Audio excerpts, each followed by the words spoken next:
అందరికీ నమస్కారం. నేను మీ విశ్వం.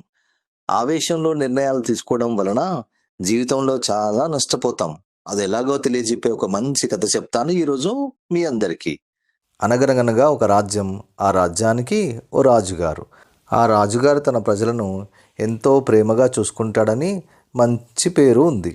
రాజ్యంలో ఉన్న ప్రజలతోనే కాదు, తన నందనవనంలో ఉండే పక్షులు, జింకలు, కుందేళ్ళు అన్నిటితో కూడా చాలా ప్రేమగా ఉండేవారు.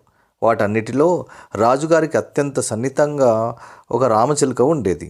అది ఎప్పుడూ రాజుగారి భుజం మీదే కూర్చుని కబుర్లు చెబుతూ ఉండేది. అది లేకుండా రాజుగారు ఒక్క క్షణం కూడా ఉండగలిగేవారు కాదు.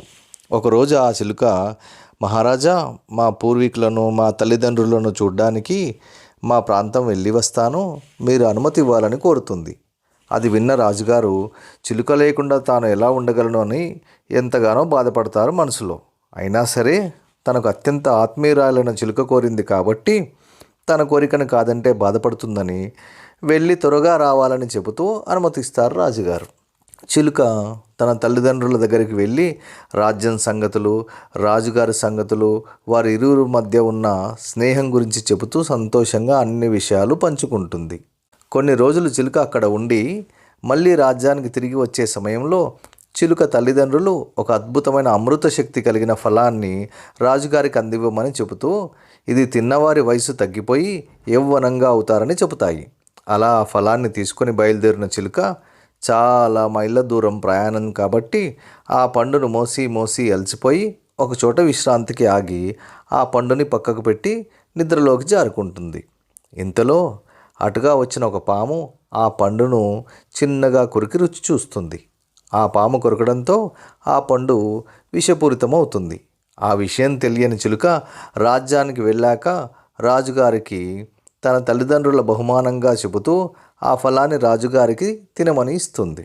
రాజుగారు ఆ ఫలాన్ని తినబోతుండగా రాజుగారి వ్యక్తిగత సంరక్షకుడు వచ్చి, మహారాజా, నేను దాన్ని పరీక్షించాలి అని పండులో కొంత భాగాన్ని కోసి ఒక సేవకుడికి ఇవ్వగా ఆ సేవకుడు ఆ పండు ముక్కని తిని చనిపోతాడు. చిలుక విషపు ఫలాన్ని మీకు ఇచ్చి మిమ్మల్ని చంపాలని చూసిందని సంరక్షకుడు చెప్పడంతో రాజుగారు ఆగ్రహించి ఆ చిలుకని రాజ్య బహిష్కరణ చేస్తారు. అది ఎలా జరిగిందో ఏమీ తెలియని ఆ అమాయకపు చిలుక రాజుగారికి దూరమై మనోవేదనతో చాలా రోజులు దుఃఖించి మరణిస్తుంది. కొంతకాలానికి సంరక్షకుడు ఆ పండు పడేసిన చోట ఒక వృక్షం పెరిగి అద్భుతమైన ఫలాలను కాస్తుంటుంది ఆ చెట్టు. రాజుగారు ఆ చెట్టు ఫలాలను ఎవరూ తినకూడదని, అవి ప్రమాదకరమని ఆజ్ఞాపిస్తారు.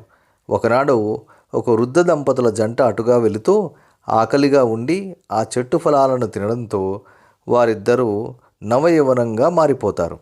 ఆ వింత వార్త రాజ్యమంతా పాకి రాజుగారికి తెలుస్తుంది. ఆ విషయం తెలిసిన రాజుగారు తన వృద్ధ సేవకుడికి ఆ చెట్టు ఫలాన్ని తినిపించి పరీక్షిస్తాడు. ఆ వృద్ధుడు కూడా యువకుడిగా మారిపోవడాన్ని చూసి రాజుగారు ఆశ్చర్యపోయి, తనకు చిలుక మంచి ఫలమే తీసుకొచ్చింది, కానీ ఎక్కడో పొరపాటు జరిగింది, నాకు అత్యంత ఆత్మీయంగా ఉండే నా చిలుకను నేను అనవసరంగా శిక్షించాను అని ఎంతగానో బాధపడతారు.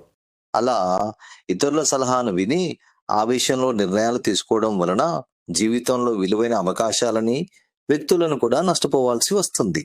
అందుకే ఆవేశంలో నిర్ణయాలు తీసుకోకూడదు. నిర్ణయాలు ఆలోచించి మాత్రమే తీసుకోవాలి. ఇదే విశ్వంబరి విశ్వం మాట. ఈ మాటల్ని మూటగట్టుకోవాలంటే లైక్ చేయండి, తప్పకుండా సబ్స్క్రైబ్ చేయండి.